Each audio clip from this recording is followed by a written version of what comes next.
సామెతలు 14వ అధ్యాయం 24వ వచనం. మొన్న ఏం ధ్యానించుకున్నాం మనం? ఎవరైనా చెప్తారా?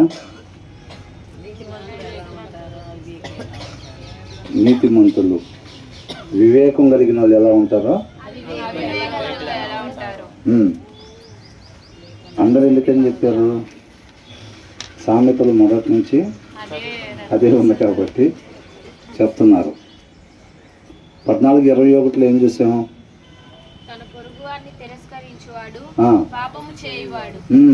మన పొరుగు వారిని అంట తిరస్కరించే వాళ్ళు ఎవరైనప్పటికీ కూడా, వాళ్ళు మంచి పని చేయకపోయినా, అవునా, వాళ్ళు మంచి పని చెయ్యకపోయినా, మనకి మంచి చెయ్యకపోయినా సరే మనం వాళ్ళని తిరస్కరించేవాడుగా ఉండకూడదు. అలాగని తిరస్కరించినట్టయితే మనం ఏం చేసినట్టంట?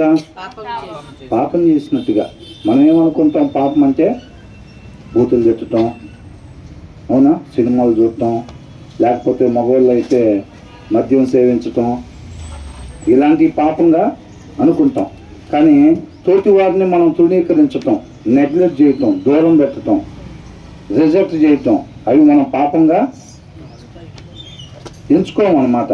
అవి తరచుగానే మనం చేస్తూ ఉంటాం. ఇలాంటి పెద్ద పెద్ద అయితేనే మనం పాపంగా చూసుకుంటాం, కానీ మిగతాయి మనం పాపంగా చూడం అన్నమాట. కాబట్టి ఇక్కడ ఏమనుంది? పొరుగు వారిని తిరస్కరించేవాడు పాపం చేసేవాడంట. మరి ఎవరు ఆస్వాదించబడతారు?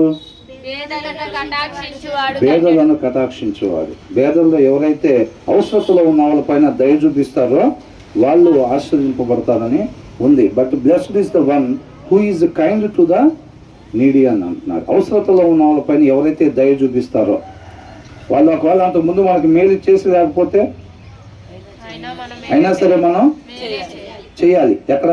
ఈ ప్లేస్ వరకా? మరి ఎక్కడైనా సరే మన జీవితంలో ప్రతి క్షణం కూడా పరిచర్యలో భాగమే. మొత్తం ఎక్కడున్నా సరే ఆయన కృపను బట్టి మనల్ని ఎక్కడికి నడిపిస్తే అక్కడ ఆయన చిత్తాన్ని నెరవేర్చేవారుగా, ఆయన నమ్మని మహింపరిచేవారుగా మనం ఉండాలి. కాబట్టి మన పొరుగు వారిని మనం తృణీకరించినట్టయితే మనం పాపం చేసిన వాళ్ళంగా ఉంటాం. తర్వాత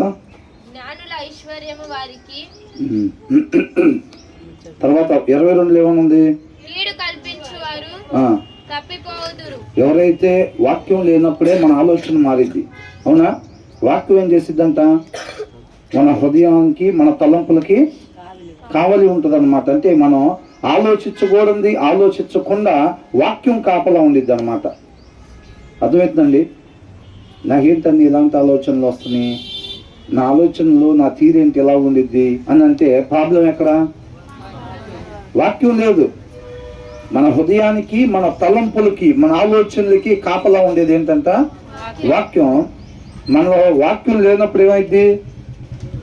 ఆలోచించకూడదు, మనం ఆలోచిస్తూ ఉంటాం. ఎదుటివారి పట్ల వాళ్ళకన్నా మనం బాగుండాలి, మనమే బాగుండాలి అనే ఈ ఆలోచనలు మొత్తం కూడా మనకు వస్తున్నాయి అని అంటే మన హృదయంలో వాక్యం లేదు కాబట్టి దాంట్లో నుంచి వస్తున్నాయి. ఇవన్నీ రాకూడని ఆలోచనలన్నీ వస్తున్నాయి. చేయకూడని పనులు మనం చేస్తున్నాం అన్నమాట. కాబట్టి వాటన్నిటి కాపలా ఉండేది ఏంటి? వాక్యం. రావాల్సింది మాత్రమే కూర్చోబెట్టాల్సింది. అందుకే నేను ఇక్కడికి వచ్చింది ఇందాక. మాట్లాడాల్సింది మాత్రమే మనం మాట్లాడేటట్టుగా ఏం చేసిద్ది? వాక్యం చేసిద్ది అనమాట. అర్థమవుతుందా? మనం చూడాల్సిన రీతిగా మాత్రమే చూసేటట్టుగా వాక్యం చేసిద్ది. మనం ప్రవర్తించాల్సిన రీతిగా మాత్రమే ప్రవర్తించేటట్టుగా వాక్యం చేసిద్ది అనమాట. వాక్యం 2 అంచులు కలిగిన ఖడ్గం అనమాట. కాబట్టి మన హృదయానికి, మన తలంపులకి కావలిగా ఉండిద్ది అనమాట. అది లేకుండా మనం మాట్లాడాల్సిందే మాట్లాడాలి అని అనుకోవటం పొరపాటు. అది సోమరితనం లాంటిది. అర్థమవుతుందండి? సోమరు ఏం చేస్తాడు? కష్టపడకుండా కూర్చొని కలవగంటూ ఉంటాడు. నేను ఇలా చేయాలి, అలా చేయాలి, బిల్లిగ్రామ్ గారిలా ఉండాలి, భక్త్ సింగ్ గారిలా ఉండాలి, లేకపోతే దేశన్న గారిలా ఉండాలని చెప్పి ఏం చేస్తాడు? కలవగంటూ ఉంటాడు. బైబిల్ తీసి వాక్యం చదవడు, ఆలోచన దిశగా పోకుండా. కానీ ఎలా ఉండాలనుకుంటాడు? ఈయన వస్తుంటే పెద్దగా అసలు జనం మొత్తం చప్పట్లు కొట్టి ఆహ్వానిస్తున్నట్టుగా, స్వస్థతల కోసం ఈయన దగ్గరకు వస్తున్నట్టుగా, ఇలాంటివన్నీ కళ్ళగా అంటూ ఉంటారు అన్నమాట. అర్థమవుతుందండి? కాబట్టి మనం మాట్లాడాల్సింది మాత్రమే మనం మాట్లాడాలంటే వాక్యం వల్ల మాత్రమే అది సాధ్యము. వాక్యం లేకుండా మనం మాట్లాడాల్సిందే మాట్లాడలేం. మాట్లాడకూడని మాటలు మనం మాట్లాడతాం. ఆలోచించకూడని మనం ఆలోచిస్తాం. అని అంటే మనం రక్షణ తీసుకోక ముందు ఏ రీతిగా మన ఆలోచన ఉండేదో అప్పుడు ఆలోచనలు ఎలా ఉంటాయి అందరికి? అవునా? మనమే డెవలప్ కావాలి. ఎలాగైనా సరే 10 మందిని మోసం చేసైనా సరే మనం బాగా డబ్బులు సంపాదించాలి, పేరు సంపాదించాలి, ఆరోగ్యం సంపాదించాలి. మన వాటికే మనం మాత్రమే ఈ ఆలోచనలన్నీ ఉంటా ఉంటాయి. అవునా? ఈ ఆలోచనలన్నీ ఉంటా ఉంటాయి అన్నమాట. అలాంటి ఆలోచనలు మనలో నుంచి రాకుండా ఉండాలంటే మనం ఏం చేయాలంట? కొత్తగా జన్మించిన శిశువు వల్లే నిర్మలమైన వాక్యం అనే పాల వలన రక్షణలో వృద్ధి చెందుతూ ఉంటాం. రక్షణలో మనం వృద్ధి చెందాలి అని అంటే ఆ పాలు అవసరం. ఏ పాలు? వాక్యం అనే పాలు. అది లేకపోతే మనం ఏమీ చేయలేం. కొత్తగా జన్మించిన శిశువు అంటే ఆయన కృపను బట్టి రక్షింపబడ్డాడు. ఆయన కృపను బట్టి ఎందుకు రక్షించుకుంటాడంట? ముందుగా మనం ఏదైతే సత్క్రియలు చేయాలని దేవుడు ఆలోచన చేస్తున్నాడో ఆ సత్క్రియలు చేయటం కోసం, మనం నీతిమంతులుగా ఉండి నిత్య జీవాన్ని పొందుకోవటానికి, అట్ ద సేమ్ టైం మన తర్వాత తరానికి ఒక మాదిరిని మనం కనపరచడానికి, ఒక మార్గాన్ని మనం కనపరచడానికి అన్నమాట. ఒక రైట్ వేని జనాలకి ప్రొక్లైమ్ చేయటానికి, అంటే చూపించటానికి, ప్రమోట్ చేయటానికి, ఇది సత్య మార్గం అని చెప్పి మన జీవితం ద్వారా చూపించాలి వాళ్ళకి. అర్థమవుతుందండి? మనం అలాగుండాలి. కాబట్టి వాక్యం లేకుండా మనం ఏమీ చేయలేము. దయచేసి వాక్యం చదవకుండా కలల కంటే సోమరి విశ్వాసులు లాంటి వాళ్ళం అన్నమాట మనం. అర్థమవుతుందండి? వాక్యాన్ని బాగా చదవాలి. చదివినప్పుడు దానిలో ఆశ పుట్టింది. మనకు రావాల్సిన ఆలోచనలే వస్తాయి, మాట్లాడాల్సిన మాటలే వస్తాయి. చూడాల్సిన విధంగానే చూస్తాం, ప్రవర్తించాల్సిన రీతిగా మాత్రమే మనం ప్రవర్తించేవారుగా ఉంటాం. కాబట్టి ఒక్కసారి వచ్చే అవకాశం వదిలిపెట్టద్దండి. మన శక్తి కొలది మనల్ని మనం ఉపేక్షించుకొని ఆయన పాదాల చేత చేరటానికి దేవుని కృప దయచేయమని కోరుకోవాలి. నిత్యం అన్నమాట. అవునా కాదు? కాబట్టి దాని తర్వాత ఏముంది? ఎవరైతే చెడు చేస్తారో వాళ్ళు ఏమవుతారంట? దారి తప్పిపోతారు. ఆలోచించినప్పుడు ఏమైందంట? మన దారి తప్పిపోతాం. ఆ ఆలోచించకూడని ఆలోచన మన తలంపుల్లోకి ఎట్లా వచ్చింది? వాక్యం కాపులా ఉండాలి కదా. మన దగ్గర వాక్యం లేదు. మరి వాక్యం లేకపోవటం వల్ల ఏమైంది? ఆలోచన వచ్చేసింది మనకి. ఆలోచన వచ్చినప్పుడు ఏమైంది? దారి తప్పిపోతాం అన్నమాట మనం. అలాగా. కానీ మనం ఎలా ఉండాలంటున్నాడు? But those who plan what is good. ఏం చేయాలంట? ఏది మంచి, ఏది నేను చేయాల్సింది, ఏది నేను మాట్లాడాల్సింది, ఏది నేను ప్రవర్తించాల్సి, ఏది పడితే అది మాట్లాడటం కాదు, ఏది పడితే అది ప్రవర్తించడం కాదు, ఎట్లా పడితే అట్లా చూడటం కాదు. నేను ఎలాగ మాత్రమే చూడాలి, ఎలాగ మాత్రమే నేను ఉండాలి, ఏది మాత్రమే నేను మాట్లాడాలి అనే ఒక జాగ్రత్త, భయము, భక్తి, ఆ వణుకు ఉండాలి మనలో. అర్థమవుతుందండి? ఆ వణుకుండే వాళ్ళు ఏం చేస్తారంటే అది నా వల్ల అవ్వదు, అది అర్థమైపోయింది వాళ్ళకి వాక్యం చదివేటప్పుడు.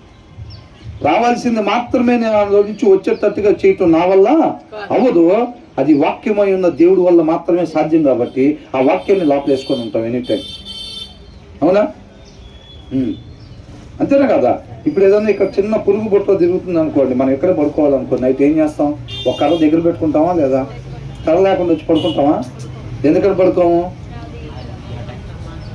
కర్ర లేకపోతే ఆ టైంలో కానీ వచ్చిందంటే నా పని అయిపోయినట్టే. కాబట్టి ఎనీ టైం సెక్యూరిటీ గార్డులకి, వాచ్మెన్లకి ఏం చేస్తారంట? ఏం చేస్తారు? ఖచ్చితంగా సెక్యూరిటీ గార్డు చేతిలో కర్ర పట్టుకునే తిరుగుతూ ఉంటాడు. కర్ర లేకుండా డ్యూటీకి వెళ్ళరు. మనం కూడా వాక్యం లేదు మన హృదయంలో అంటే ఖచ్చితంగా రాకూడదే వచ్చింది. మనం ఎవరన్నా కానీ, ఎన్ని సంవత్సరాలు అవుతున్నా బాప్తిసం తీసుకొని మనం ఎవరన్నా కానీ లోపల ఎంత ఆశ అన్నా ఉండని. అర్థమవుతుందండి? వాక్యం కానీ లేకపోతే మన పనులు బిజీలో కావచ్చు, ఏదైనా కావచ్చు, లాభం 10 రూపాయలు తక్కువ వచ్చినా పర్వాలేదులే, కానీ హృదయంలో వాక్యం ఉండేటట్టుగా మనం చూసుకోవాలి అంతే. ఈ టైం కూడా ఇంకా అక్కడ కేటాయిస్తే ఏదన్నా ఇంకొంచెం వస్తాయి కదా డబ్బులు. ఓటీలు చేసుకుంటే, ఇంకా ఓటీలు చేయటం వల్ల ఒకవేళ వాక్యం చదవలేకపోతుంటే కనుక ఓటీలు చేసుకోవటం మానుకోవాలంతే. అర్థమవుతుందండి? కాబట్టి ఆ జాగ్రత్త, ఆ భయం మనలో ఉండాలి. దాన్ని మన హృదయం అనే పలక మీద రాసుకొని దాన్ని జాగ్రత్తగా అవలంబించాలి, ఇష్టపడాలి, ఆశపడాలి, భయపడి ఆయన్ని ఆశ్రయించాలి. భయపడి ఆయన్ని ఆశ్రయించాలి. అప్పుడు ఆశపడే ప్రాణాన్ని దేవుడు తృప్తిపరుస్తాడు. ఆయన కృపను బట్టి ఆయన పాదాల చెంత చేర్చుకొని చక్కగా ఇష్టపడే వాళ్ళ హృదయాలు మంచి నేలలాగా దున్ని ఆయన విత్తనాలనే నాటుతాడన్నమాట. మనం ఎంతగా ఆశపడితే దేవుడు అంతగా వాడుకుంటాడు మనల్ని. అర్థమవుతుందండి? హృదయపూర్వకంగా ఉండాలి, పైన మాటలకు కాకుండా అట్లా. కాబట్టి ఏమంటున్నాడు, ఆ దినం సమీపించే కొలది సమాజంగా కూడుకోవటం మానుకోకుండా మరీ ఎక్కువగా కూడుకొని ఏం చేయాలంట, ఒకరినొకరిని హెచ్చరించుకుంటా, పురికొలుపుకుంటా, సత్క్రియలు చేసుకుంటా అంట, పురికొలుపుకోవాలంట. మనం ఒకరి ఇంటికి ప్రార్థనకి వెళ్ళినప్పుడు ఏమైంది, గుడికి పెట్టుకున్నారు ఎవరో, అక్కడికి వెళ్ళినప్పుడు వాళ్ళు ఏం చేస్తారు, వాళ్ళ అబ్బాయి పుట్టినరోజు లేకపోతే ఏదైనా ఒక మంచి మేలు జరిగింది, కృతజ్ఞత కూడిక పెట్టుకున్నారు, చక్కగా 10 మందికి వాక్యాన్ని వినిపిస్తున్నారు, 10 మందికి ఆహారాన్ని పెడుతున్నారు, వాళ్ళు ప్రేమ ఆతిథ్యాన్ని ఇస్తున్నారు. అవన్నీ కూడా మనకు చూసినప్పుడు మనం కూడా ఏమవుతామంటే పురుకొల్పబడతాం అన్నమాట. అర్థమవుతుందండి? కాబట్టి మనం కూడా దాంట్లో నుంచి ఏమి నేర్చుకోవాలో దాన్ని నేర్చుకుంటా దాని ప్రకారంగా మనం కూడా దేవుని మహింపరిచేవారుగా ఉండాలి. చాలా విషయాలు నేర్చుకుంటాం. అట్లా ఒకళ్ళ ఇంటి దగ్గరికి వెళ్ళినప్పుడు వాక్యానుసారంగా ఎవరైతే ఉంటున్నారో వాళ్ళందరూ కూడా మన మధ్యలో ఉండటం మనకు మేలుకరం. అది దేవుడి ఏర్పాటు అన్నమాట. అది అవునా? ఎక్కడ ఆయనకి మీ మీద కృప ఉంది కాబట్టి ఎక్కడున్న వాళ్ళైనా పంపిస్తాడు, ఎక్కడున్న వాళ్ళైనా పంపిస్తాడు అన్నమాట. నీతిమంతుడంట ఆకలి కొండడు అంటున్నాడు. అవునా?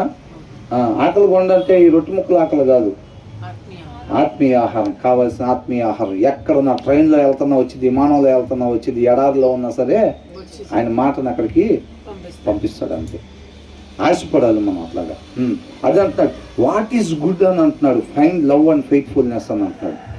ఏది మంచి అది చూసుకోవాలి. మేలు మాత్రమే చేసే దేవుడు. మనం కూడా ఎలా ఉండాలి, మేలు మాత్రమే చేయాలి, మంచి మాత్రమే మాట్లాడాలి. నా చూపు అనేక మందికి మాదిరికరంగా ఉండాలి, నా ప్రవర్తన అనేక మందికి మాదిరికరంగా, మంచి మాదిరికరంగా ఉండాలి అనేది మనం చూసుకుని ఎవరైతే చేస్తారో వాళ్ళు ఆస్వాదింపబడతారని అంటున్నారు. అవునా? తర్వాత ఏమంటున్నారు 23లో, లాభమే కలుగును. అవునా? ఇప్పుడు ఒకళ్ళ దగ్గరికి వెళ్ళి మనం సహాయం చేయటానికి వెళ్ళినా, ఒకళ్ళ దగ్గరికి వెళ్ళి మనం సహాయం చేయటానికి వెళ్ళినా కానీ, లేదంటే ఒక అరగంట, ఒక 45 నిమిషాలు, ఒక గంట సేపు మనం ఒకే దగ్గర కూర్చొని వాక్యం చదవాలంటే మనకి బోరింగ్గా అనిపించింది. అవునా? కొంతసేపు వాళ్ళ దగ్గరికి వెళ్ళి ముచ్చట్లు, కొంతసేపు టీవీ, కొంతసేపు ఆ ఫోన్ ఈ ఫోన్ ఇలా చేస్తూ ఉండాలి. కానీ ఒకటే దగ్గర ఒక గంట సేపు కూర్చోవాలంటే ఇప్పుడు ఎక్కడ కూర్చుంటాంలే. వాక్యం చదవాలంటే మెయిన్ ఒకే దగ్గర కూర్చొని చదవాలి. అలా అనిపించింది. అది కష్టంగా అనిపించింది. కష్టంగా అనిపించినా సరే ఏంటంట, ఆల్ హార్డ్ వర్క్ అంట బ్రింగ్స్ ఏ ప్రాఫిట్ అని అంటున్నాడు. నువ్వు కూర్చొని చదివితే నీ ప్రయాస ఊరికనే ఏం పోదు. మన ఆత్మీయ ప్రయాస ఊరికనే ఏమీ పోదు. లోక సంబంధంగా కూడా ఏమంటున్నాడు, ఇతరుల కొరకు మన చేతులు కష్టపడాలంట. మన కోసమే కాదు, కొంతమంది వాళ్ళ కోసం వాళ్ళు కష్టపడే పరిస్థితి కూడా ఉండదు. భార్య పిల్లల్ని పెళ్ళైతే చేసుకుంటారులే కానీ భార్య పిల్లల్ని పోషించకుండా, పనికి పోకుండా, ఆ రోజువారీ వాళ్ళు వీళ్ళు వస్తే అప్పు తీసేసుకొని ఏదో అట్లా నడిపేస్తూ ఉంటారు. 4 రోజులు అయిన తర్వాత ఏమైంది, అవన్నీ అప్పులు పెరిగిపోతాయి. చాలా ఇబ్బందులు పడుతూ ఉంటారు. ఎందుకని? లేజినెస్ వల్ల, సోమరితనం వల్ల లేమిడితనం వచ్చింది అని అంటున్నారు. అది 2 రకాలుగా, ఆత్మీయంగా శారీరకంగా కూడా.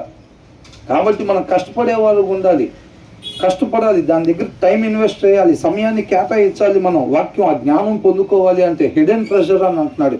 గుప్త నిధిని, దాచబడిన నిధిని ఎతికినట్టుగా మనం వెతకాలి. అర్థమవుతుందండి? కాబట్టి అలాగే ఎవరైతే కష్టపడతారో వాళ్ళు ఏదైతే ఒక గొప్పగా ఆత్మీయంగా కార్యాలు జరగాలి, ఈ జీవితం ద్వారా దేవుని గొప్పగా మహింపరచాలి అని అంటే ఆ డ్రీమ్స్ అన్నీ కూడా ఫుల్ఫిల్ అవుతాయి అన్నమాట.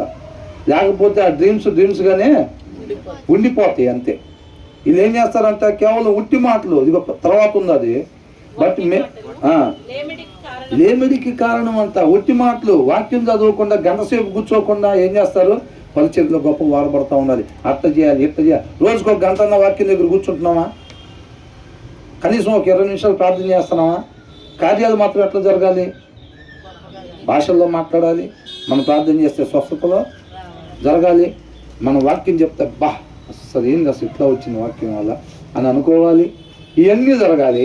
మనం మాత్రం గంట కూడా వాక్యం దగ్గర కూర్చోం. వాళ్ళు ఎవరంట? సోమరులు. అర్థమవుతుందండి?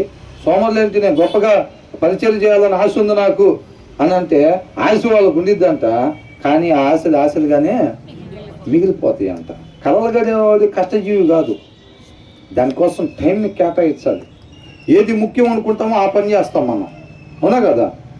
కాబట్టి దానికి ఇచ్చే ప్రాధాన్యతను తెలుసుకొని దాని దగ్గర మన టయాన్ని ఇన్వెస్ట్ చేయాలి.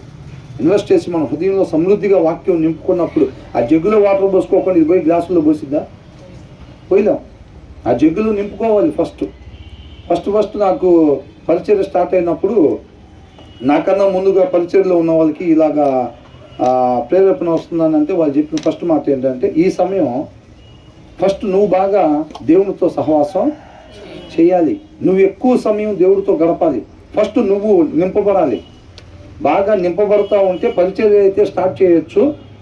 స్టార్ట్ చేసేసి ఆయన ఎక్కడెక్కడికి నడిపిస్తే అక్కడక్కడ నడిపింపబడాలి అని చెప్పారు. కానీ నువ్వు ముఖ్యంగా చేయాల్సిన పని ఏంటంటే, నువ్వు ఎక్కువ సమయం నువ్వు దేవుని దగ్గర గడపాలి, నీలో నింపుకోవాలి బాగా వాక్యాన్ని. దాన్ని బట్టి ఆయన నడిపిస్తాడు. నువ్వు ఎక్కడెక్కడికి పోదావు నువ్వేం ప్లాన్ చేసుకోబాక, ఆయన నడిపిస్తాడు. నువ్వు చేసుకోవాల్సింది ఏంటంటే ఆయన పాదాల చెంత సమయాన్ని గడపాలి. అర్థమవుతుందండి? మనం చేసే ఫీల్డ్, నేను చేసే ఫీల్డ్కి ఒకవేళ నీకు తక్కువ లాభం వచ్చినా, ఇన్ కేసు ఒకవేళ నష్టపోవాల్సి వచ్చినా అన్న మాట కూడా అన్నారు. ఒకవేళ నష్టాలే రావచ్చు గాక, అయినా సరే దాంట్లో ఎక్కువ డబ్బులు వస్తున్నాయని లేకపోతే నష్టాలు వస్తున్నాయని టైం మొత్తం దానికి కేటాయించడానికి వీలు లేదు. దీనికి కేటాయించాల్సిన సమయం దీనికి కేటాయించాల్సిందే అని చెప్పారు అన్నమాట. అర్థమవుతుందండి? దేవుడు మహాకృప అలాంటి విషయాలు మన దగ్గరికి రావటం, మనల్ని బలపరచడం ఆయన ఉద్దేశం, అవునా కదా? నెబుకద్నెజరుతో దేవుడు మాట్లాడాలని ఆలోచన చేశాడు, దానియేలుని ప్రేరేపించాడు, ఆ కలభావం తనకు తెలియపరిచాడు. ఆయన కృప మన మీద ఉన్నప్పుడు ఏంటంటే మనకు కావాల్సింది ఎవరో ఒకరి ద్వారా, కాకుల ద్వారా పంపించినట్టుగా నన్ను పంపించాడు.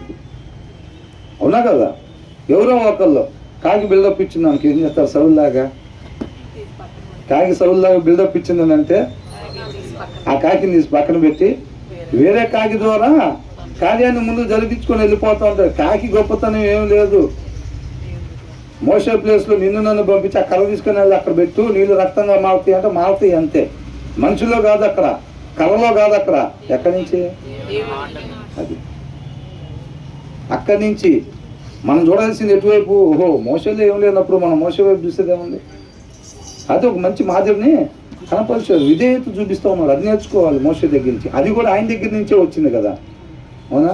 కాబట్టి మన కర్ర వైపు చూడటం, మోసే వైపు చూడటం, కాకుల వైపు కాదు మనం చూడాల్సిందే, దేవుని వైపే చూడాలి. సమస్త మహిమ ఆయనకి మాత్రమే చెల్లించాలన్నమాట అంటున్నాడు. కాబట్టి మన ఉట్టి మాటలు దేనికి కారణం అవుతాయి అంట? లేమిడికి. అంటే అక్కడ అకౌంట్లో ఎంత ఉంటుంది? 0. ఇక్కడ బైబిల్ తీని వాళ్ళందరికీ, ఇక్కడ బైబిల్ తీరేవాళ్ళకి ఆ ఆశ పుట్టదు. ఆ ఆశ కలిగించేది వాక్యం చదువుతూ ఉంటే, ఎస్ నేను ఇలా ఉండాలి, నేను ఇలా చెయ్యాలి, నేను ఉండాల్సిన విధానం ఇది అనే మనకు లోపల తెలియబడతా ఉండిద్ది, ఆశ పడుతూ ఉండిద్ది అనమాట. ఆయన్ని ఆశ్రయించేటట్టుగా చేసిద్ది వాక్యం చదవటం. అర్థమవుతుందండి? కాబట్టి ఆ ఆశ కలిగినప్పుడే ఆయన్ని ఆశ్రయిస్తాము. కార్యం చేసేవాడు ఆయన, అప్పుడు అకౌంట్లో మనకి డబ్బులు పడతా ఉంటాయి.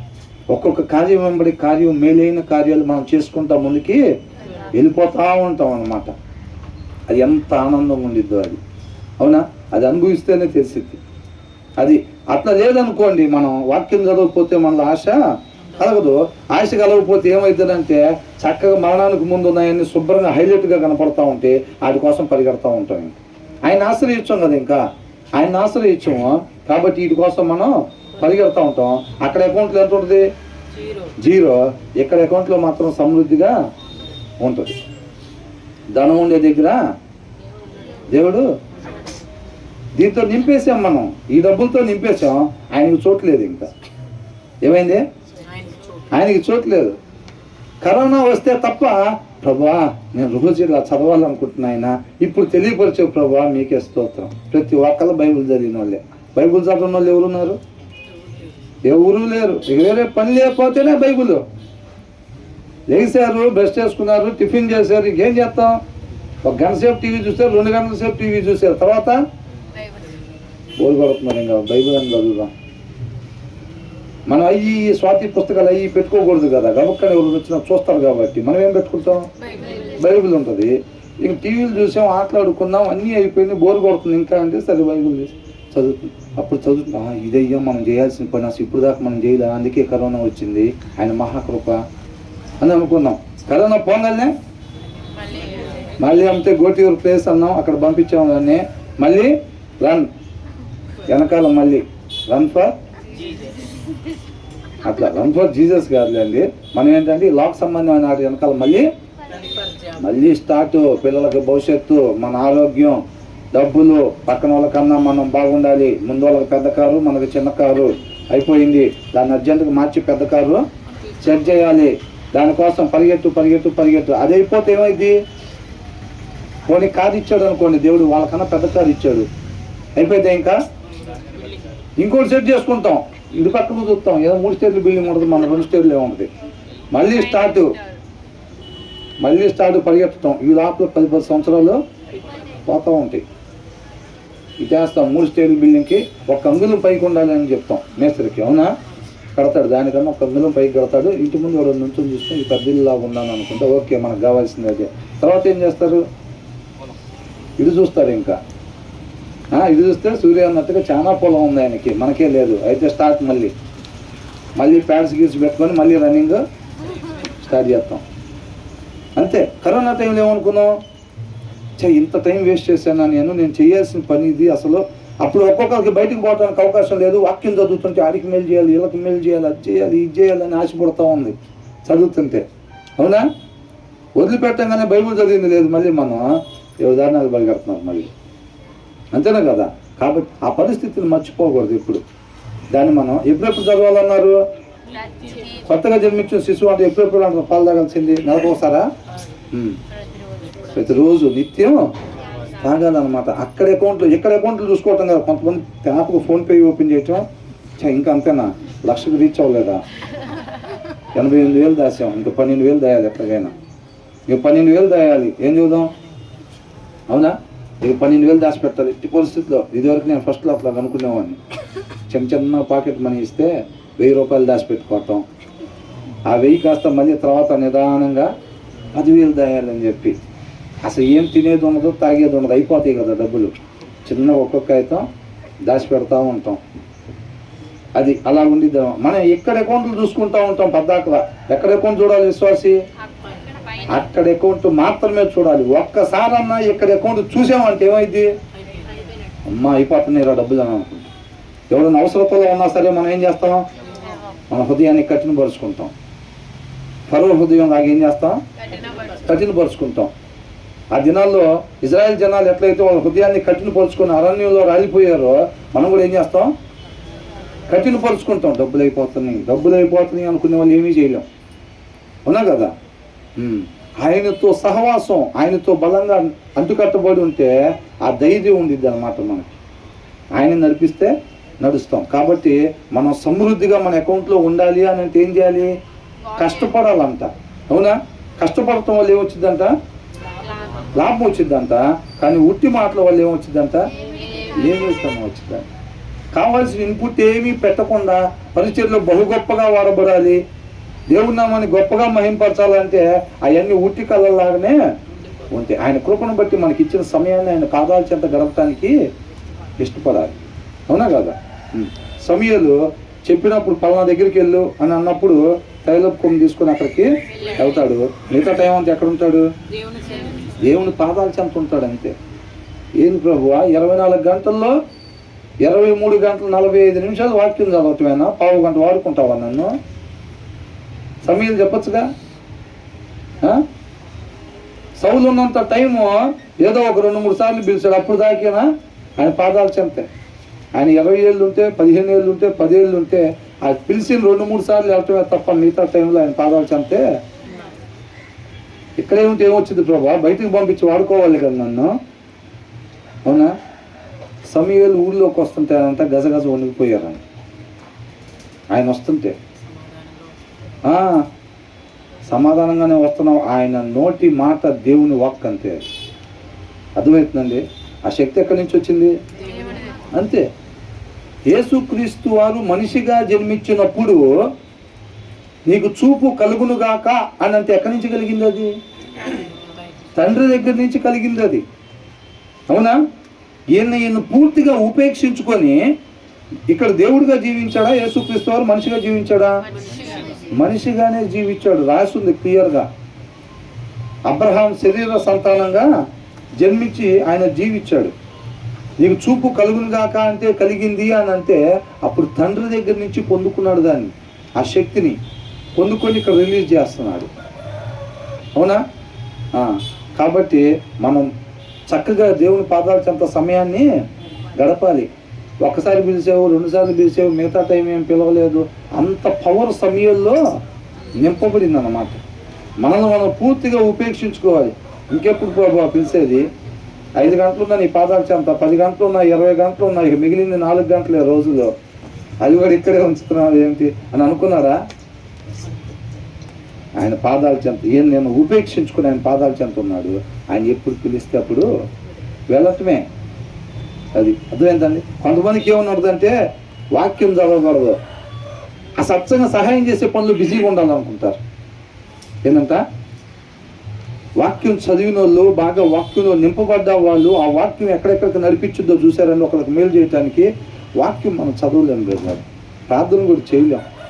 కానీ అందరికీ సహాయం చేయమంటే చేస్తా. ఆ పనులు నేను బిజీగా ఉండాలి అని ఆశపడుతూ ఉంటారు. అవన్నీ ఇప్పుడు చూపిస్తుందా? లేమితనానికి కారణమవుతాయి అన్నమాట. కాబట్టి మన వాక్యం దగ్గర సమయాన్ని కేటాయించాలి. హిడెన్ ట్రెజర్ని ఎతికినట్టు దాంట్లో ఉన్న జ్ఞానాన్ని ఎతకాలి. ఆ మాట మన దగ్గరకు వచ్చిందనంటే అది ఆయన చిత్తం నెరవేర్చుకుని వెనక్కి తిరగదంతే. ఆ నమ్మకం కలిగి ఉండాలి. ఉట్టికినా మనం పోయి ఊరు మొత్తం తిరిగి వచ్చినా ఉపయోగం ఏమీ లేదు. మీరు చూడండి, మన వాక్యం చదవకుండా, వాక్యంతో నింపబడకుండా నేను పోయి నీతిమంతుల్లాగే మాట్లాడాలి, ఎదుటివారి జీవితాల్లో ఆశను చిగురింపజేయాలని మనం ఎంత ప్రయత్నం చేసినా వ్యర్థమే. రావాల్సింది రాకపోగా రాకూడని మాటలు వస్తూ ఉంటాయి. ఎందుకని? వాక్యం లేని హృదయంలో నుంచి ఏమొచ్చింది? మంచి రావటం మానేసి ఏం కామకుండదు. అది దాంట్లో నుంచి ఆ మొన్న మోసకరమైంది వచ్చింది. నువ్వు ఎప్పుడైతే వాక్యం లేకుండా ఊరు మొత్తం తిరుగుతావో మేలు జరగకపోతుంది కాక నష్టం జరిగిద్ది. కాదు అడిగితే ఏం చెబుతాం?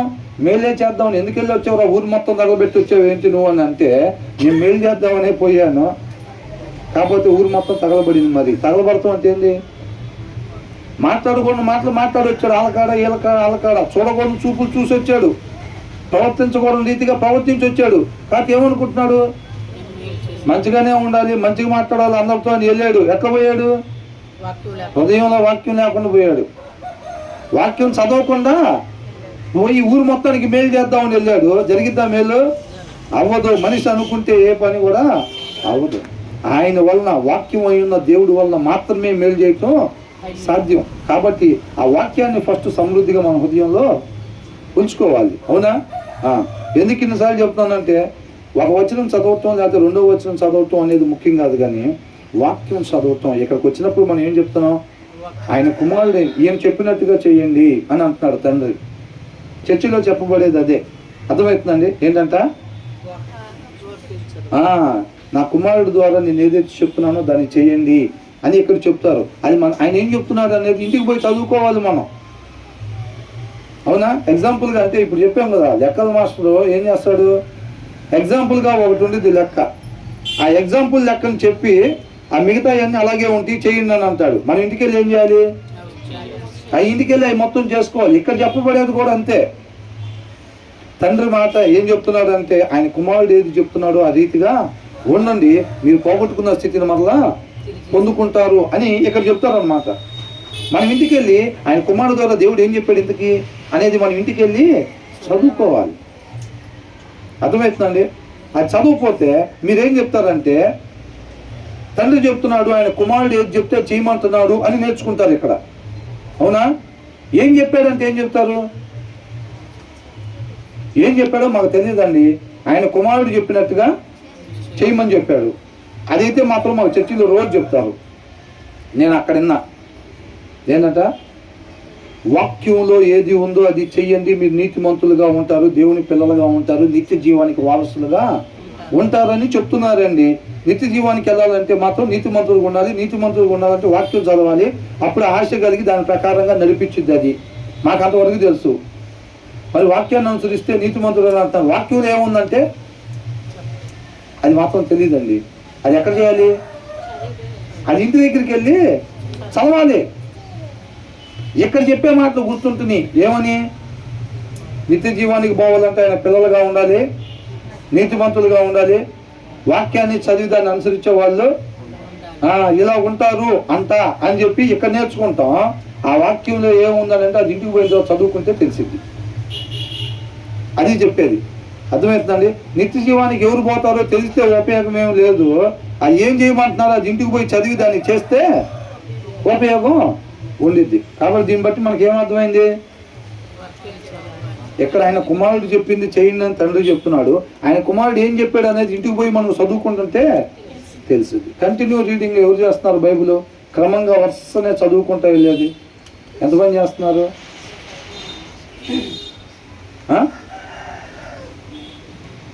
చూడండి ఎన్ని చేతులు లేచినాయి, చూడండి ఎన్ని చేతులు లేచినాయి చూడండి. రోజు ఏం చెప్తున్నారు ఇక్కడ?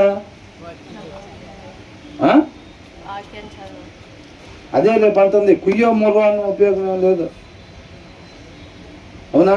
పెన్నల కన్నా నా మనుషులను పంపించి నేను మీకు చిలక చెప్పినట్టు చెప్పా కదా మీకు రోజు చెప్పాను. నేను అలసిపోయింది నాకు చెప్పాను నేను మీకు. అయినా మీరు నా మాటనే వినలా. ఆ దినాన చెరలోకి పంపించాడు. అవును ఎన్నోసార్లు చెప్తే మార్చుకోకపోతే చెరలోకి పంపించాడు. రేపు కూడా ఉండిద్ది. అవునా? సృష్టికర్త మాట వినటానికి ఇష్టపడట్లేదండి. వాక్యం చదవకపోవటం అంటే ఏంది? ఏముంటుంది దీంట్లో? మన సృష్టికర్త మాట అర్థమవుతుందా? తయారు చేసి నేను ఎలా ఉండాలనేది ఆయన చెబుతున్నాడు. నీ మాట వినటానికి మాకు ఇష్టం లేదని అర్థం. వాక్యం బైబుల్ తీయట్లేదు అని అంటే నీ మాట వినటానికి మాకు ఇష్టం లేదు. మా సృష్టికర్త నువ్వే, అయినా నీ మాట వినటానికి మాకు ఇష్టం లేదని మన ప్రవర్తన ద్వారా తెలియపరుస్తున్నాం అన్నమాట. ఆ దినాన్ని అవ్వజేసిన పని కూడా అదే. అర్థమవుతుందా? మా సృష్టికర్త నువ్వే, అయినా నీ మాట ప్రకారం ఉండే ఆలోచన మాకు లేదు. తిరస్కారం చేసి మరణాన్ని తీసుకొచ్చుకున్నారు. ఈ దినాన్ని కూడా మొత్తుకుంటున్నాడు. పాత నిబంధనలు ఎందుకు రాశారు అనుకుంటున్నారు? హిస్టరీ లాగా స్టోరీ తెలుసుకొని టిప్పు సుల్తాన్ గురించి తెలుసుకున్నట్టుగా వాళ్ళ గురించి వీళ్ళ గురించి తెలుసుకొని వదిలిపెడతానికి కాదు. అర్థమవుతుందండి? దాంతో ఇది పోల్చబడింది అన్నమాట. ఆ దినాన వాళ్ళు అలా ఉండి నశించిపోయారు. ఆ దినాన కొంతమంది నా మాట ప్రకారంగా ఉండి యెహోషువ కాలేబ్ లాంటి వాళ్ళు కనాన్లోకి పాలు తెల్లు ప్రవహించే దానిలోకి మీరు ప్రవహించారు. అలాంటి నిత్య జీవంలోకి మీరు కూడా ఈ దినాన వాళ్ళకులాగా విధేయత నా మాట ప్రకారంగా విని నడుచుకుంటే నిత్య జీవంలోకి ప్రవేశిస్తారు వాళ్ళకులాగా. కాకపోతే యెహోషువ కాలేబ్ కాకుండా మిగతా వాళ్ళు ఎక్కడైతే అరణ్యంలో రాలిపోయారో మీరు కూడా కేవలం చెవులతో విని, వాళ్ళు విన్నారా లేదా? వాళ్ళు కూడా విన్నారు. అరణ్యంలో రాలిపోయిన వాళ్ళందరూ కూడా వాళ్ళు చెవులతో విన్నారు. అర్థమైందా? ముందుకు నడవండి అంటే ముందుకు నడవటం అట్లాగా వాళ్ళు చెవులతో దేవుడి మాటని విన్నారు. మోసే ద్వారా చెప్పేది విన్నారు. విన్నా దానికి వాళ్ళు విధేయతని చూపించలా. మీరు కూడా వింటున్నారా లేదా? వింటున్నారు. ఏమని? వాక్యం చదవాలి అనేది ఏం చేస్తున్నారు? వింటున్నారు. కానీ చదువుతున్నారా? చేతులు ఎన్నెత్తారు? అది అర్థమైందండి? నేలలో మునిగి లేగితే నిత్య జీవం రాదు. ఐగుప్తులో నుంచి బయటకు వచ్చిన ప్రతి ఒక్కరు కణాల్లోకి వెళ్ళలేదు. అర్థమవుతుందండి? ఐగుప్తులోంచి బయటకు ఆయన కృపను బట్టి తీసుకొచ్చాడు. విధేయత చూపిస్తేనే అంతం వరకు నిత్య జీవం. అర్థమవుతుందండి? కాబట్టి చదవండి. ఇక్కడ 2-3 వచనాలు మనం ఏదో చదువుకున్నామా అనేది కాదు. మనం వాక్యం చదువుకోకపోతే మాత్రం ఆ సృష్టికర్త మాటను మనం వినకపోతే దాని ప్రకారం ఉండాలని ఆశ రాదు. ఆయన ఆశ్రయించాలన్న. అర్థమవుతుందండి? కాబట్టి జ్ఞానం కలిగి ఉండండి. ఆ జ్ఞానం రావాలంటే వాక్యం చదవాలి బాగా. కాబట్టి కష్టపడాలి. కష్టంగా ఉన్నా సరే మనం ఏం చేయాలి? చదవాలి. తర్వాత ఏమంటున్నాడు 24లో? అసలు జ్ఞానులకి ఐశ్వర్యం ఉండేది ఏంటి? ఆత్మీయ ఐశ్వర్యం. అంతే. అక్కడ అకౌంట్లో వాళ్ళు ఎక్కడ అకౌంట్లో చూస్తారా? ఇక్కడ అకౌంట్లో వేసుకునేవన్నీ జ్ఞానం అందరు అసలు అర్థమవుతుందండి. The wealth of the wise అని అన్నారు. అర్థమవుతుందా? హిడెన్ ట్రెజర్ని ఎతికినట్టు ఎతకపోతే దారి తప్పిపోయే అవకాశం ఉంది. మనం వెల్త్ ఆఫ్ ద వైజ్ అంటే జ్ఞానులే ఆస్తులు సంపాదించుకున్నారు, బైబిల్ కూడా చెబుతున్నది అని అనుకుంటాం. అర్థమవుతుందండి. హిడెన్ ట్రెజర్ అంటే దాచబడి ఉన్నదాన్ని, ఆ అక్షరం వెనుకలు ఉన్న సారాంశాన్ని మనం పట్టుకోవాలి. అట్లా కాకుండా మన ఊరికి పైపైన చదువుకుంటూ వెళ్ళినప్పుడు ఏమైందంటే, జ్ఞానుల ఐశ్వర్యం అంటే జ్ఞానులు కూడా ఐశ్వర్యం సంపాదించుకున్నారు ఆ రోజుల్లో, మన జ్ఞానిగా ఉండమంటున్నాడు అంటే మనం కూడా డబ్బులు దాచుకోవచ్చు అన్నమాట అనుకుంటాం, మనం అపార్థం చేసుకుంటాం. అర్థమవుతుందండి. కాబట్టి ఆ ఆశ ఆయనగా తెలుసుకోవాలనే ఆశ ఉండాలన్నమాట. ఈ రోజులో చాలా మంది దారి తప్పిపోతుంది. ఎందుకు? ఏసై పేరు చెప్పి అద్భుతాలు అంటున్నారు, ఆశ్చర్యకరాలు ఎదుగుదలని అంటున్నారు, బంగారం లాంటి భవిష్యత్తు అని అంటున్నారు. అల్లాడిపోతున్నారా లోకంలో? తినటానికి లేక, ఆరోగ్యం లేక, ఐశ్వర్యం లేక, పేరు లేక అల్లాడిపోతున్నారా? రండి ఏసై దగ్గరికి అంటున్నారు. అంతేంది? ఇదే పైన ఆయనగా తెలుసుకోవటం కోసం ఆయన దగ్గరికి రావాలంట. అప్పుడు నీకు దాంట్లో ఉన్న సారాంశం దొరికింది. అంతే తప్ప నువ్వు దేనికోసం ఆల్రెడీ ఆశపడి దానికోసం ఏసై దగ్గరికి రావటం కాదు. వితౌట్ కండిషన్స్ సబ్మిట్ చేసుకోవాలి.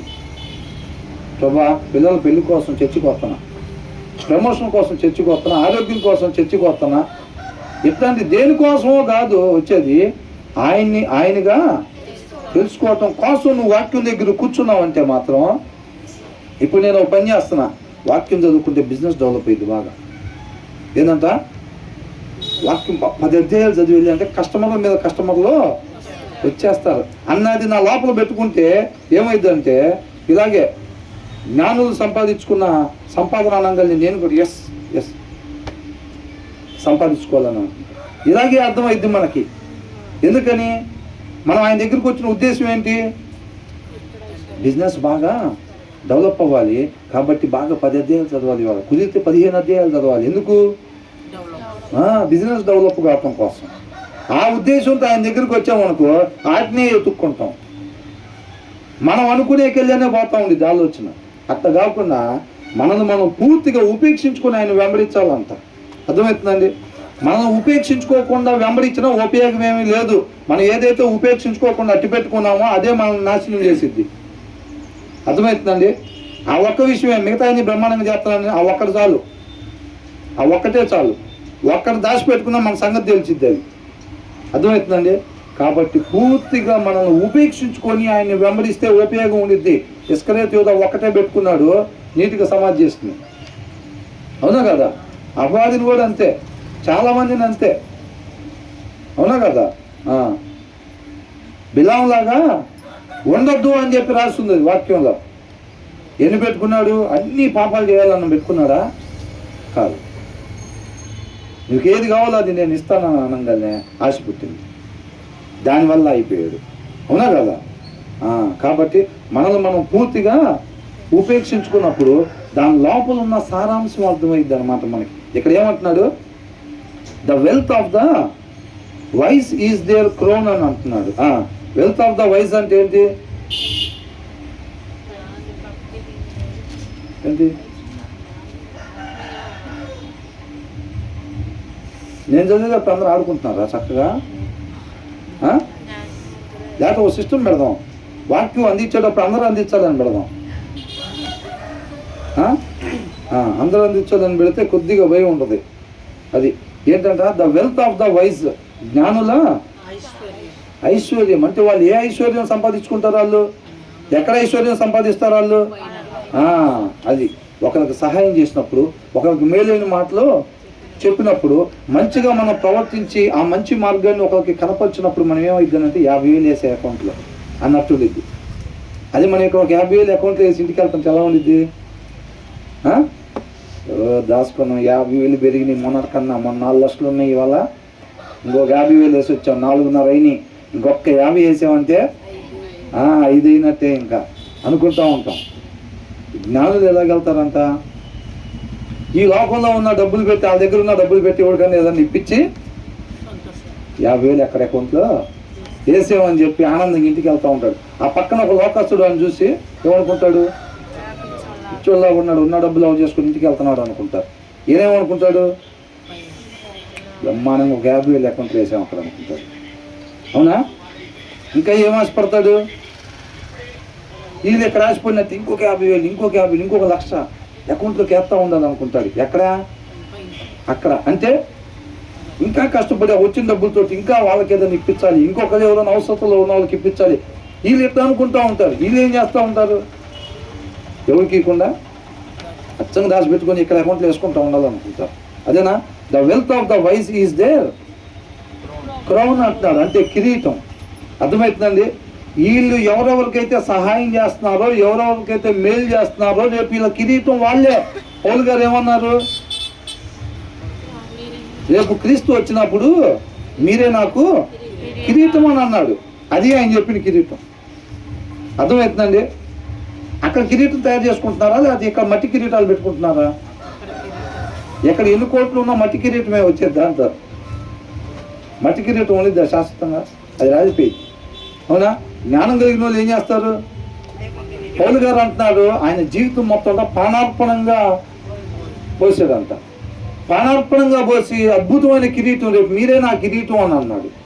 ఆ కిరీటం గురించి చెప్పబడుతుంది అన్నమాట ఇక్కడ. వాళ్ళు సంపాదించుకునేది, జ్ఞానులు సంపాదించుకునే సంపాదన అది.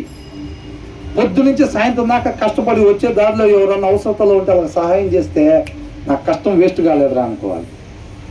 దాచుకుంటే కాదు, తింటే కాదు, పిల్లల కోసం 2 ఎకరాల పొలం ఉంటే కాదు, నాకు కష్టం వేస్ట్ కాలేదురా. అసలు దాసేనరా పిల్లలకు అనుకుంటారా? పిల్లలకే దాయటం కాదు, నువ్వు నాశనం అయ్యి వాళ్ళని కూడా నాశనానికి మార్గం చూపించావు. అర్థమవుతుందండి?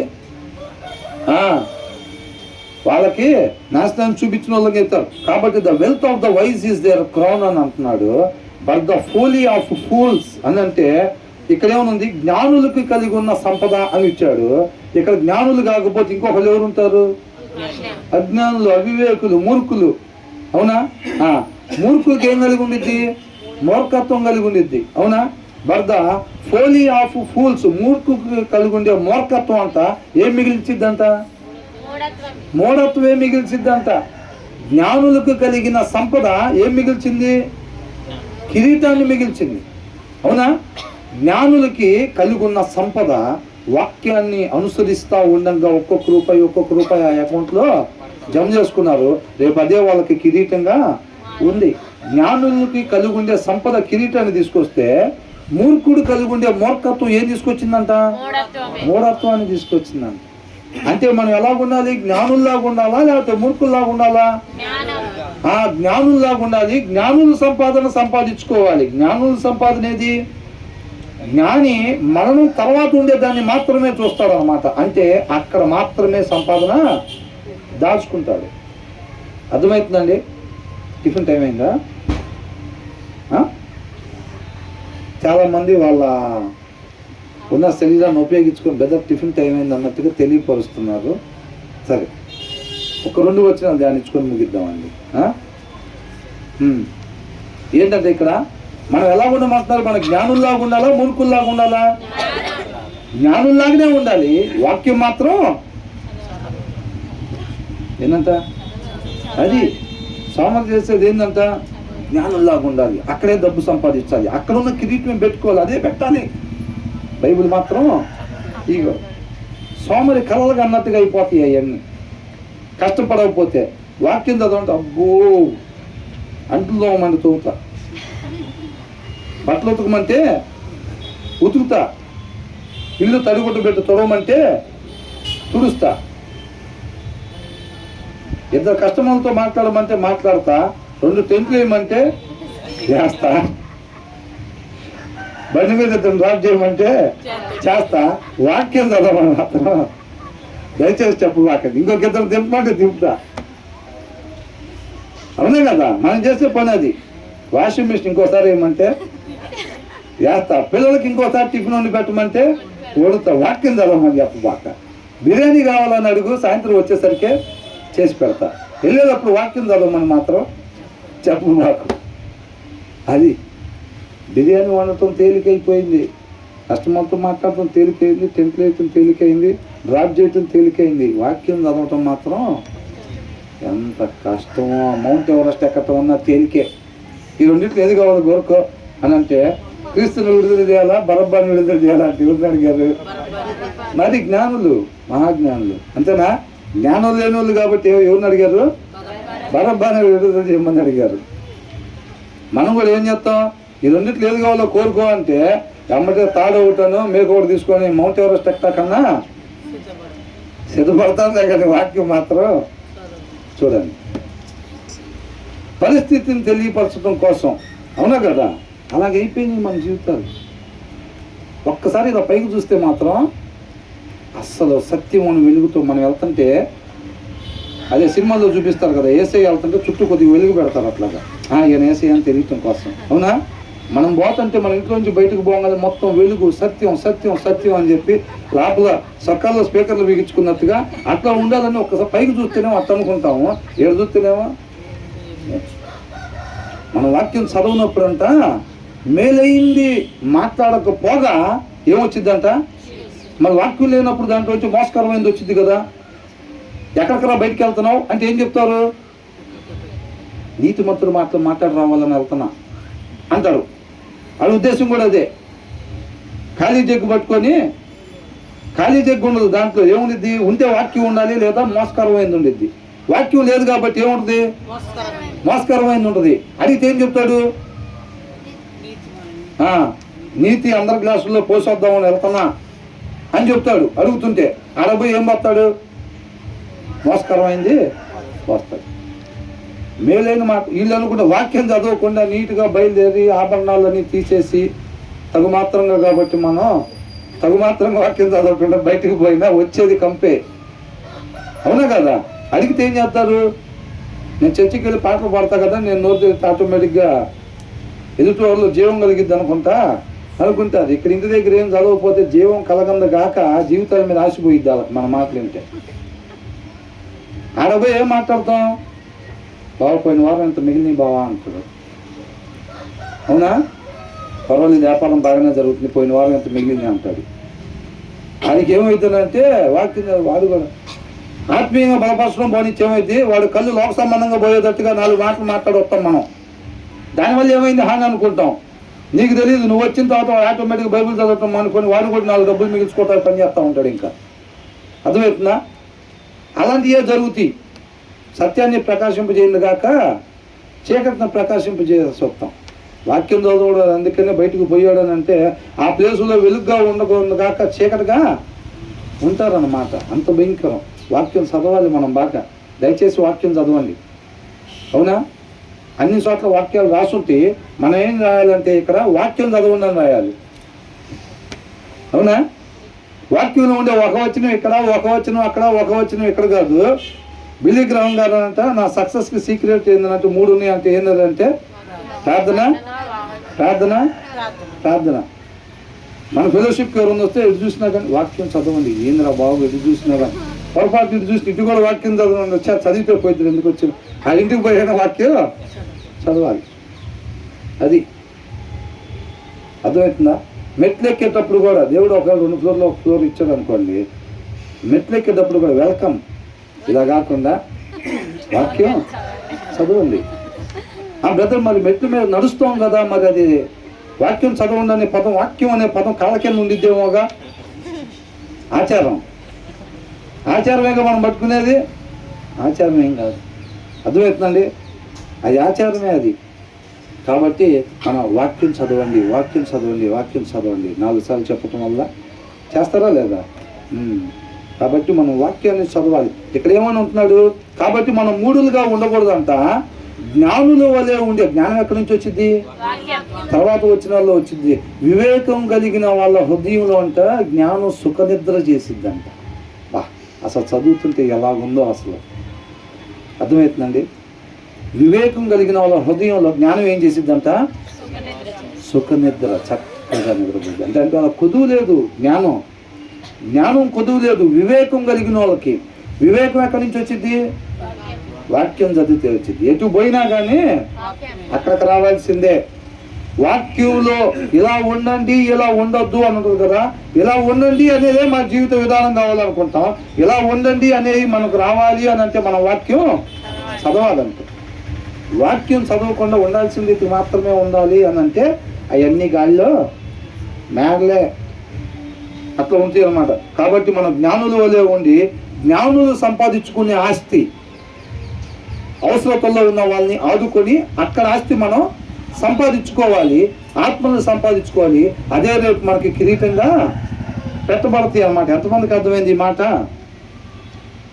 జ్ఞానులు పెట్టుకునే కిరీటమేనా? దానికోసమేనా మనం ఉండేది? అదేనా మన నిరీక్షణ? అది పానార్పణంగా పోయిబడి అంట పౌలు గారు, రేపు మీరే నా కిరీటం అయి ఉన్నారని అంటున్నారు. మనం కూడా ఏం చేయాలి? పానార్పణంగా పొయ్యాలి. ఒక్కొక్క చుక్క దాచుకోవటం కాదు, పిల్లలకి అందించడం కాదు. వెనకాల ఇటు నుంచి నాన్న నేను గ్లాస్ అందించాను, నువ్వు బాటిల్ తయారు చేయి. ఏంటంట? ఎవరికి ఇవ్వకుండా అంట మొత్తం గ్లాస్ తయారు చేసి అంట వాళ్ళ అబ్బాయికి అందించి జీవితాన్ని ముగించాడు. వాళ్ళ అబ్బాయి దాన్ని బాటిల్ తయారు చేయాలంట. వాళ్ళ అబ్బాయి కూడా ఎవరికి సహాయం చేయకుండా వాళ్ళ వెనకొచ్చేవాడికి 20 లీటర్ల టిన్లాగా ఇస్తాడు దాన్ని. అవునా? రేపు అందరూ ఒకటే సాటు ఉంటారు. ఎక్కడ అట్లా అయిపోయింది. తర్వాత ఏమంటున్నారు? బా వచ్చేటప్పుడు డిసైడ్ అయ్యి వచ్చా 14వ అధ్యాయం అయిపోవాలి. వాళ్ళు ఎట్టి పరిస్థితులు ఏదైనా కానీ ఎట్టి పరిస్థితుల్లో క్లోజ్ చేద్దామని వచ్చా, కానీ నువ్వుగా బాబు క్లోజ్ చేయటానికన్నా స్వరమైన పడుతుంది. అర్థమవుతుందా? అసలు అనుకోవటానికి నువ్వెవరు? ఆల్రెడీ నా పేరు మీద రిజిస్ట్రేషన్ చేసావు కదా. ఇక మీద నా కొరకు కాకుండా నా జీవితం మీద అధికారం నువ్వు నాకు ఇచ్చి మళ్ళీ నీ సైట్కి వెళ్ళి కొలతలు వేసుకుంటావు ఏంది? అది ఆల్రెడీ నాకు అమ్మేవు కదా, అసలు ఎందుకు పోయావు దాంట్లో కానీ అంటావు. అవునా కదా? ఒకప్పుడు నాదండి, అందుకే అలవాటు ప్రకారంగా వచ్చా అంటే, ఒకప్పుడు నీది రావచ్చు కాక అట్లా రాకూడదు, బయటికి వెళ్ళి అంటాడు. అవునా కదా? ఎందుకు అనుకున్నావు అట్లాగానే అడుగుతాడు. కాబట్టి ఏమంటున్నారు ఇక్కడ? ట్రూత్ఫుల్ విట్నెస్ అని అంటున్నారు. అంటే సత్యవంతుడైన సాక్షి అని అంటున్నాడు. సత్యం, వాక్య సారాంశం సత్యం అన్నమాట. మనం ఎలాగంట ఒక సత్యవంతుడిగా ఒక సాక్షిగా జీవించేవాడు అని అంటున్నాడు. అర్థమవుతుందండి? సత్యవంతుడిగా ఒక సాక్షిగా జీవించాడు. మనం ఏం చేస్తామో తెలుసండి? మనం ఏం చెప్తాం? బ్రదర్ సాక్ష్యం చెప్తాం. ఏం చేస్తాం? సాక్ష్యం నోడుతాం, మనం చెప్తామని అంటున్నాడు. ఇక్కడ ఏమంటున్నాడు? ఏ ట్రూత్ఫుల్ విట్నెస్ సేవ్స్ లైవ్స్ అని అంటున్నాడు. అర్థమవుతుందండి? ఏం చేస్తాడంట? లైవ్స్ మనకేంటంటే ఆత్మల్ని కాపాడేవాడిగా ఉంటాడు. ఆ సత్యంగా సత్య సాక్షిగా జీవించాలన్నమాట. మనం ఎలా ఉండాలి? సత్య సాక్షిగా మనం జీవించాలి. మన జీవితం ద్వారా అవతల వాళ్ళకి సాక్ష్యాన్ని తెలియపరచాలన్నమాట. మన జీవితం ద్వారా మనం ఒక సాక్షిగా జీవిస్తా, సత్య సాక్షిగా మనం జీవిస్తా. అర్థమవుతున్నా నేను చెప్పేది? నాకు ఇంగ్లీష్ సరిగ్గా రాదు, తెలుగు సరిగ్గా రాదు. ఏం చేస్తాం? 2 మిక్సీలు వేసుకుంటున్నట్టుగా వెళ్ళిపోతా ఉంటే కొద్దిగా అర్థం చేసుకోండి దయచేసి మీరే. అర్థమవుతుందండి? కాబట్టి మనం సత్య సాక్షులుగా, సత్యంగా మాత్రమే ఉండే సాక్ష్య జీవితంగా మనం జీవిస్తా, ఆయన్ని మహింపరుస్తా. ఎట్ ద సేమ్ టైం ఏం చేయాలి?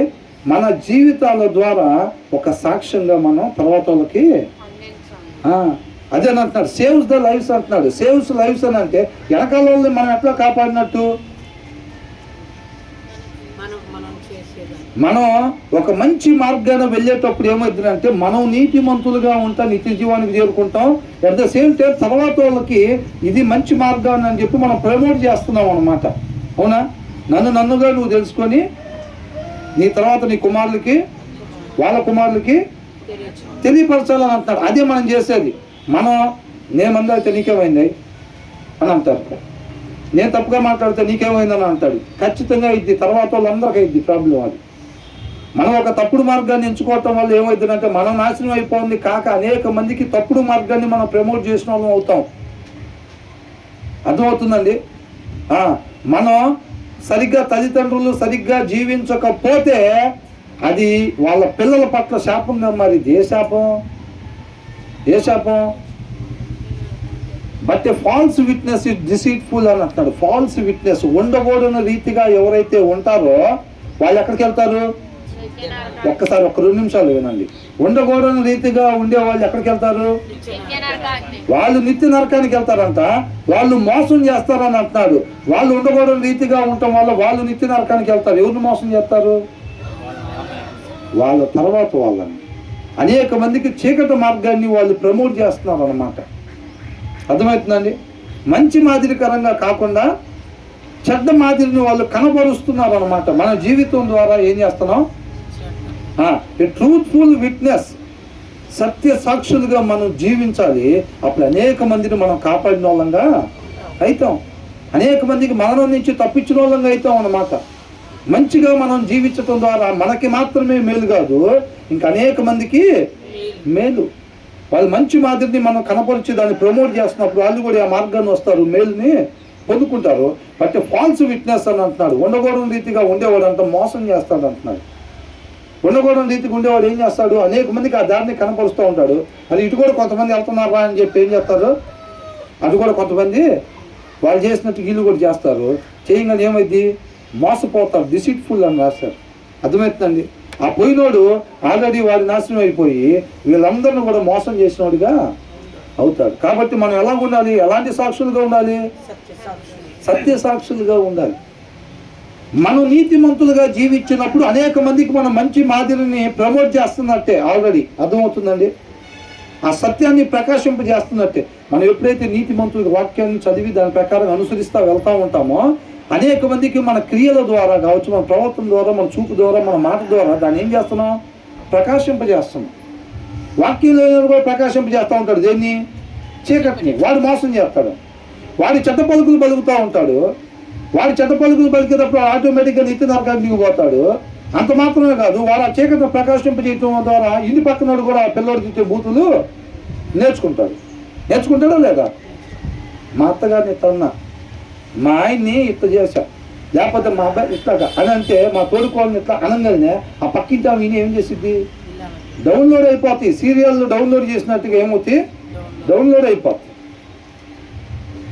వాళ్ళు దాన్నే తీసుకొచ్చి ఈ కుటుంబాలు లీడ్ చేస్తూ ఉంటారు. అలాగే ఆ సీరియల్ ఎట్లా నడుస్తూ ఉండిద్దో, సీరియల్లో ట్విస్టులు ఉండాలి ఎనీ టైం.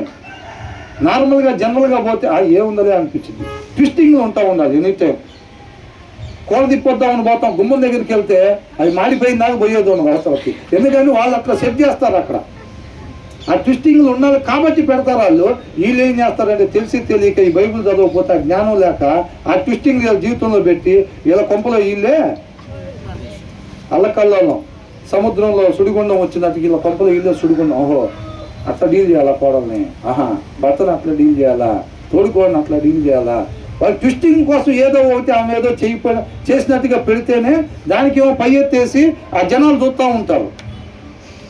ప్రశాంతంగా ఉన్న కుటుంబంలో సీరియల్ జ్ఞానం తీసుకొచ్చి పెట్టి తుఫాను సెట్ చేసుకుంటూ ఉంటారు.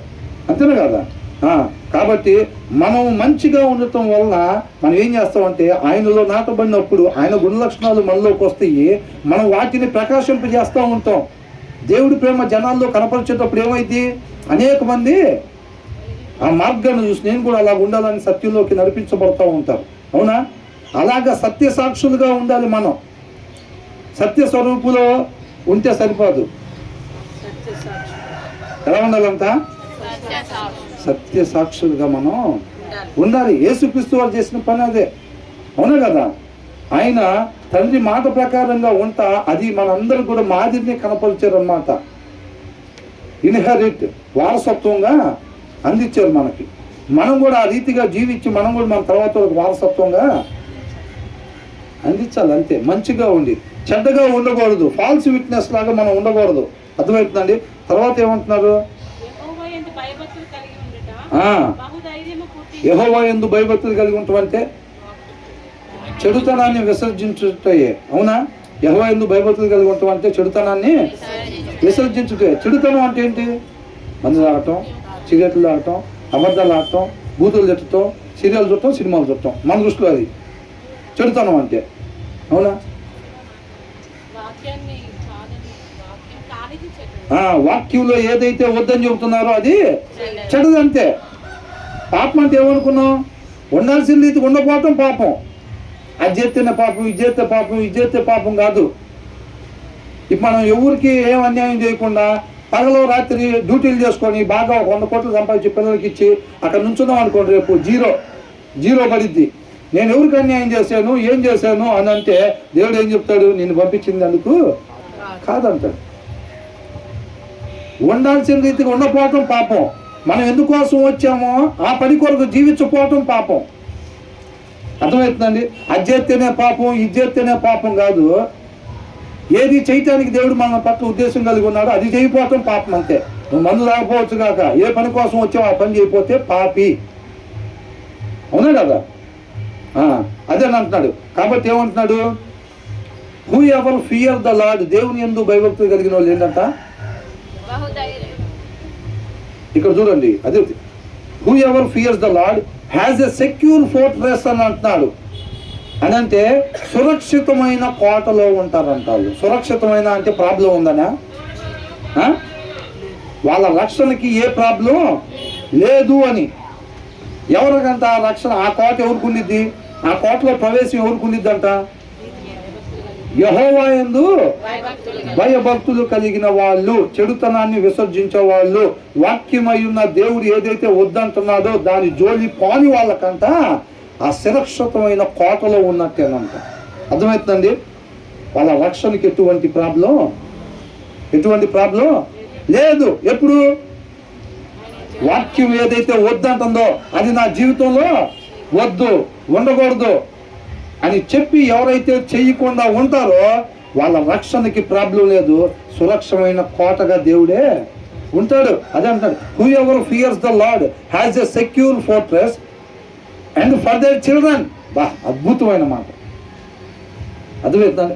మనం ఉండటమే కాదు, ఇప్పుడు నేనున్నాను, నా భార్య ఉంది, ఇద్దరు కలిసి ఉంటాం. ఇద్దరు ఎలాగ ఉండాలి? Fear the lord. వాక్యం వద్దు అన్నదాన్ని మేము ఇద్దరం ఎప్పుడైతే చెయ్యకుండా ఉంటామో మా రక్షణకి దేవుడే కోటగా ఉంటాడు. మా రక్షణకి ఎటువంటి ప్రాబ్లం లేదు. అదంత మాత్రమే కాదు, మాతో పాటు ఇద్దరు పిల్లలు నిత్యం మమ్మల్ని గమనిస్తూ ఉంటారు మా ఇంట్లో. వాళ్ళకి మేము ఉండే విధానం, మా చెడుతనం వాక్యంలో వద్దన్నది మా జీవితంలో రానియకుండా ఉంటాం. చూసారా మేము ఇద్దరం? అది మా పిల్లలకి ఎలాంటి భవిష్యత్తుని ఇచ్చిందంటే,